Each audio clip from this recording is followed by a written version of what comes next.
slide over so I don't drop off the stage. That would be entertaining for you, probably not for me. Good morning, everybody. Thanks for inviting me in. I wanted to say I appreciate the venue and the opportunity from CrowdStrike to come talk today. I think most of you know, but since we're inside the Beltway here at DC, but I'll start with kind of the thought of NSA's two missions, right? We have two missions that complement each other. A lot of people know about the foreign intelligence mission, and that provides insights into the direct threats as well as the intentions and capabilities of our adversaries, right? We look at what others are intending to do, what they're doing, and then report on it. And we help push that reporting to other federal partners like DHS, FBI, others. And we also then use some of that opportunity to shed the light onto the tradecraft and techniques and capabilities that are hitting across commercial and government systems. But we also have a mission to provide solutions to defend national security systems. Those are the systems that handle classified information, that do things like nuclear command and control, the war-fighting systems, all of the systems that the military relies on. So we handle some of the most sensitive data of the federal government and the military. And the experience working across both of those two things has given us unique insights into the threats we face, as well as the things that keep us out when we're trying to do that same thing to others. I think what the way I'd characterize it is, you know, we understand that it takes a thief to catch a thief, right? We have practical experience about what's going on the outside and what's actually getting in the way of our capabilities, knowing that that's the most important thing that we need to put in front of our national security systems and get out there as best practices. So we're seeing four trends in this area. We're seeing the high-end cyber threat activity continue to get much more sophisticated, right? So the folks that are good are getting even better. They're coming up with new and novel ways to do exploitation and disruption and other things. But the second trend is that the level of expertise required to do some of this is decreasing as those sophisticated exploitation tools developed by those high-end actors are pushed out and propagated. So it may sound a little bit strange that we're saying the high end is going up, but the level of expertise required is decreasing. That's because one small group or one individual even coming up with a new and novel technique, they can have an asymmetric amount of influence, and their knowledge and creative ideas can be passed on to others, picked up and replicated. So the third trend we're seeing is this move toward disruption, right? The idea that in the cyber environment, things are getting knocked down, getting taken down. Physical world is being influenced from the cyber world. And you only have to look at things like some of the attacks on the oil refineries, the SCADA systems, the efforts to get into electric power and SCADA systems to see where they're going there. And then finally, the one that really has been a major focus this year is certainly the growing use of information operations leveraging cyber intrusions. So it's not directly only a cyber activity, but if you can go in and steal information, compromise it, leak it, expose it, or create doubt or disruption in that environment, it can be leveraged in ways to influence, right? And the best example of that is the work that went on against our elections. So those four trends are kind of the environments we're in. And what we're seeing is nations are moving from stealing that information in the realm of cyber to trying to impose their will through the realm of cyber. And so that's a change, but it also ups the chance for miscalculation, right? When another nation's coming in trying to influence our elections, right? That is a huge dramatic step.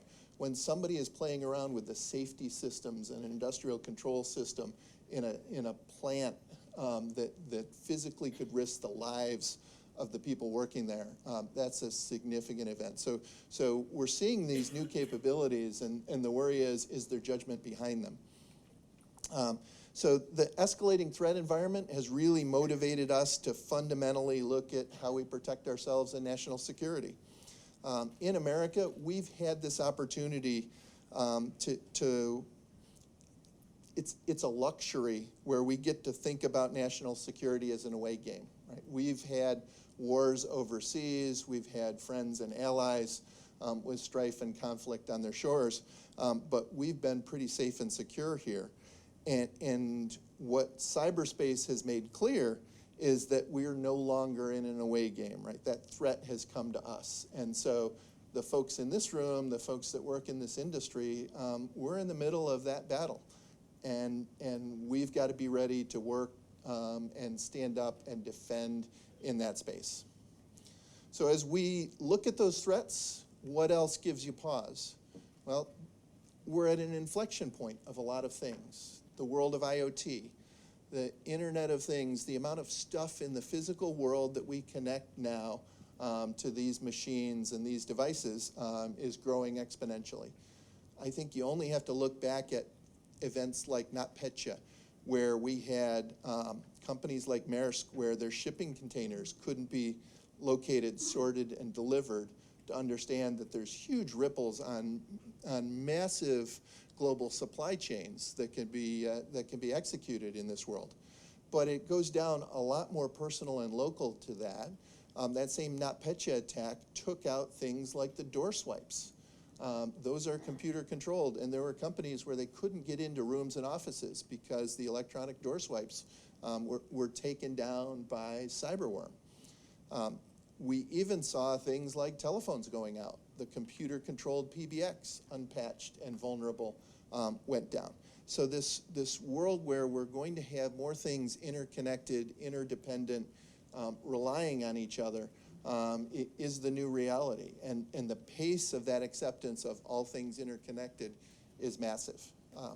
Enabling that is the 5G next generation networks. Right? 5G is not revolutionary technology, it's evolutionary. It's going to put more devices in denser populations, in higher data rates, and with lower latency. An order of magnitude or more on each of those dimensions.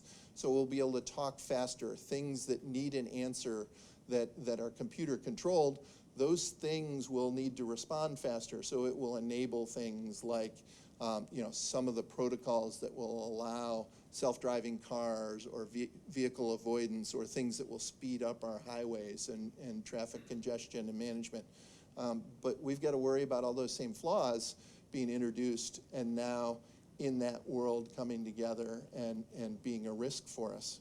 So in that 5G world, what are we going to see? I don't know. Right? If you look back at the iPhone, came out a dozen years ago, that iPhone wasn't revolutionary in any one dimension. It was evolutionary, right? We had touch screens, we had computers in portable form, we had GPS, we had video, we had text message, we had the ability to go out to cloud-based back-end databases, but it brought it all together, right? And by integrating that and getting it up in scale and scope, what we found were amazing new things we couldn't envision were realized. What's an example of that? An example is maybe Uber, right? We had taxis before and we had ride services and things, but that iPhone gave birth to another revolution of capabilities where I as an individual could bring up an app and it would know where I am and that I wanted a ride, and it would pair me with somebody who had a vehicle who was willing to give me a ride. It would handle and figure out the most effective route and monitor us on that route, and then it would take care of the payment processing on the back end to make the money move and the business model work. So across all of that, right, the people who invented the iPhone couldn't envision Uber. So as we go into the 5G world, we can't envision what those new incredible things are that we're going to have because we have higher data rates, much more density of devices, and lower latency. But I know that machine-to-machine communications over 5G will explode, and there will be new and novel business applications to take advantage of it. And so that's part of what's behind all of the concern you see us talking about in the what should we trust, what must we trust, how do we secure our supply chain in the 5G world, it's not about the confidentiality in that world. It's about the availability. It's about the trust we're going to have in all those services and the need to be able to keep them operational and viable for the fabric of society and all the things we're going to trust on it. So we've got all of that world. And then you step back and say, how are we doing in cybersecurity? Well, across a lot of it, we're not doing so great, right? We're not doing so great. And there's examples each and every day of where we see flaws and risk incurred because of how well or poorly we're doing cybersecurity. One way out of this is, potentially regulation, right? Where we say, here are the standards you must meet. We'll make sure those IoT things are patchable and that they take signed code when they're patched, and that we understand how long they'll be supported and what the end-of-life plan is across that, right? That's an area that there's been some pretty reasonable proposals for the baseline of regulation in that space. But I'd say there's a big difference between security and compliance, right? If you do compliance for regulation, you must be this high to ride the ride, right? You're able to get through, but that regulation, that compliance doesn't equate to security. It's the bare minimum you ought to be doing. Those checklists are necessary but insufficient.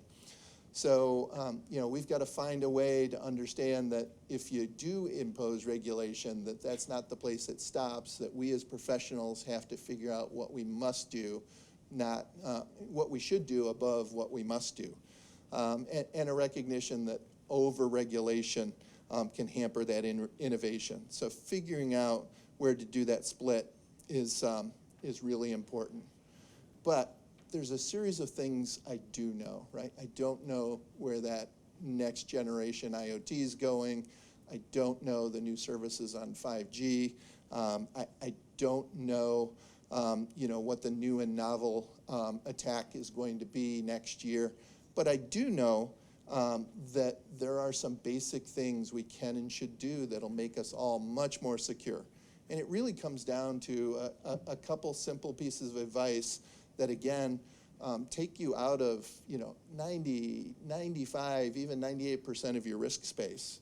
The first big thing is you've got to know your network, right? You can't defend what you don't know. At NSA, one of the things that makes us so successful is we will put in the time on the offensive side to understand a network better than the defender who owns it, better than the developer who has a piece of technology in it. Why do we do that? Because that's where you're going to find the things that are implemented, not as they intended, but as they are, right? So the thing that was plugged in that wasn't part of the IT plan, all that shadow IT, the things that are not upgraded, right? I can tell you, I know in one government network, there was a really great push to get everything patched and upgraded. And when we went and looked in a red team about, where was the risk surface, there was one of those digital signs out in front of the building that was running Windows XP, right? Connected to the network. It wasn't part of the IT, it wasn't part of the patching plan, but it was there, and it was an entry vector. I expect many of you heard about the casino floor that had a digitally connected fish tank, an internet-connected fish tank, and attackers came through, found a way into the network through the fish tank that controlled and monitored the temperature and cleanliness for the service company, and they pivoted through there to exploit the casino and actually steal funds, right? So those kind of things, those things that are there but are unpatched, uncontrolled, unmanaged, bring you a set of risk. So first big piece is know your network, because ignorance of insecurity doesn't bring you security. You've got to figure out what you have, and the edge cases are probably a disproportionate percentage of your risk surface. In that know your network, for exploiters to be successful, things have to come and go out of the network. Do you know the paths in and out? Do you know the protocols? Do you know what is normal? Do you know what's inside those encrypted tunnels, right? Those kind of things are the table stakes, the basics that really make a huge difference.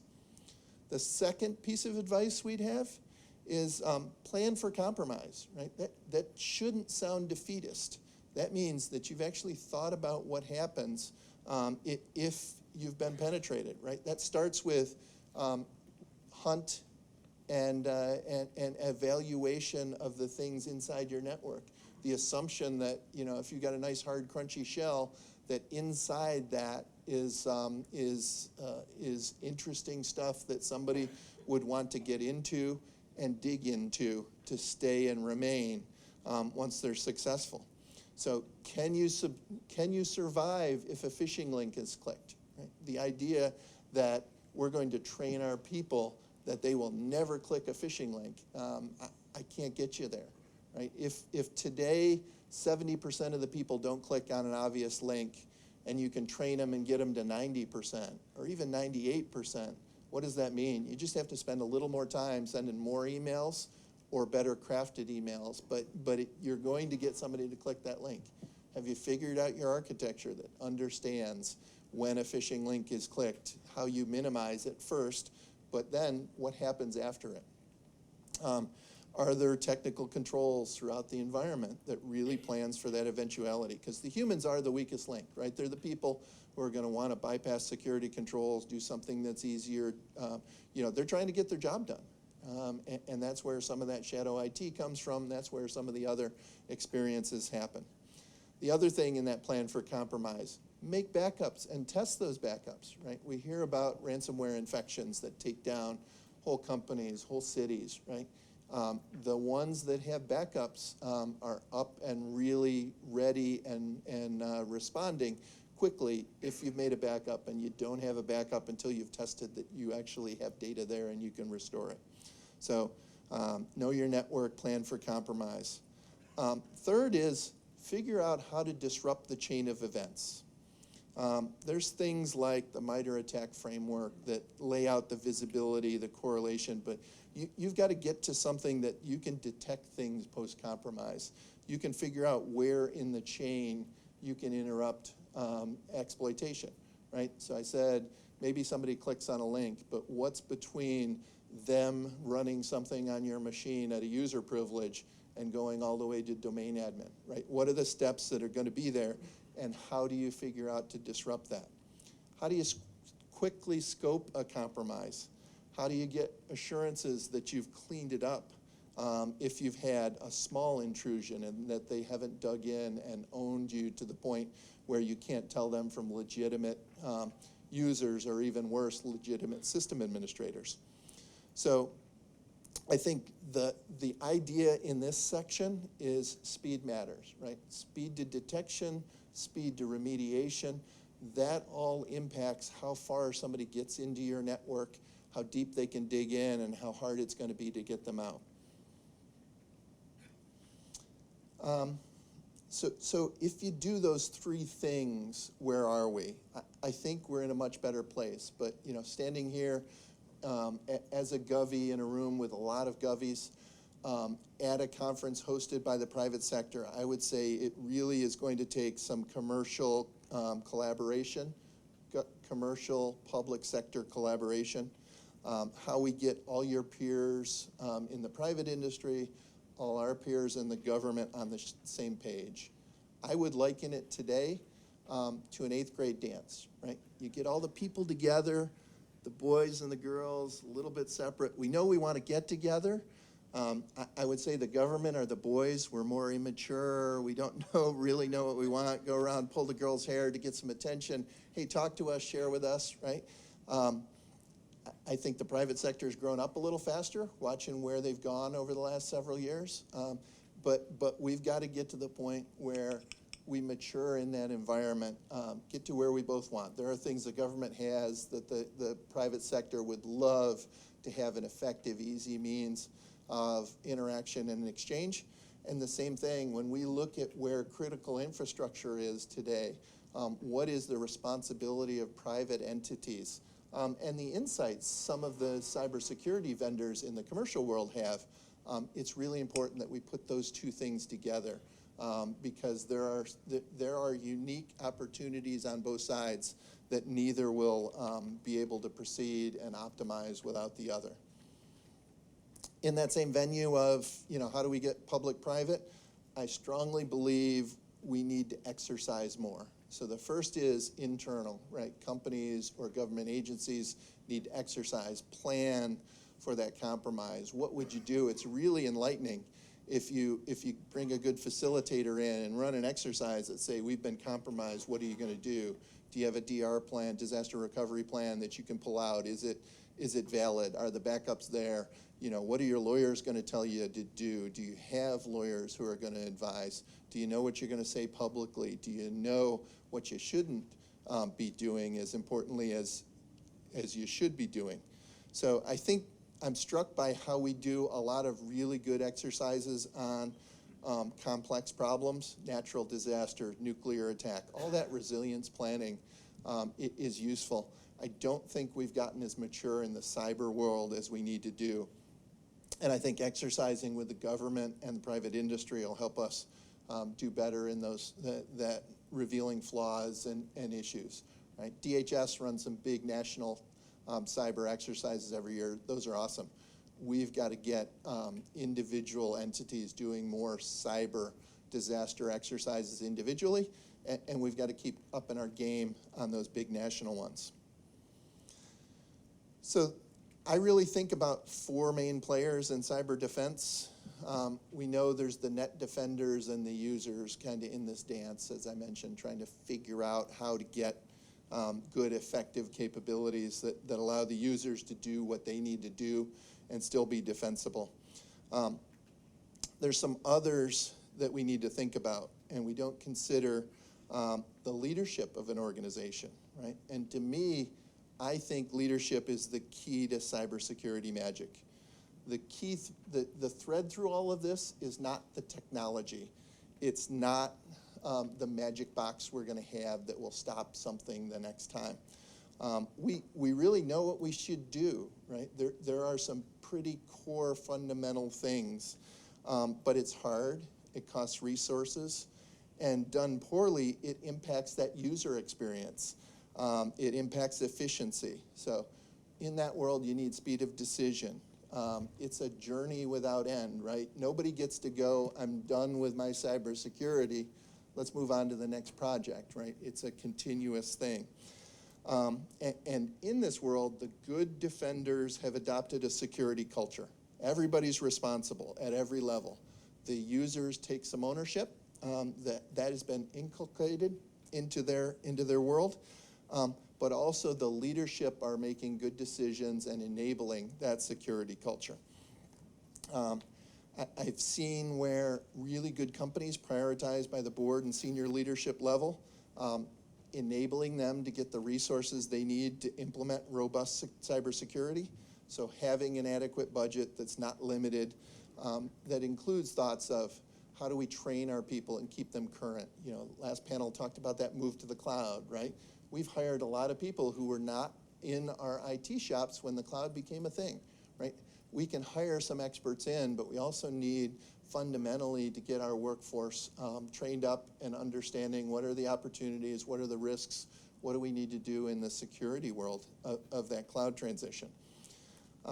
It also is recruiting the right people, right? Leadership is going to be the key to recruiting and figuring out, are we going to be competitive in that recruitment of the talent we need? And authorizing the procurements and purchases of the next thing. So attention, resources, and the focus of the leader paid to cybersecurity, which includes accountability, right? Finding people, holding them accountable, and setting the right ethos across that. And so we often fail by not doing something that's known and understood, and therefore doesn't get resourced or prioritized, and then winds up with that big spectacular breach. I think moving past the leadership and the net defenders, we get to two other portions.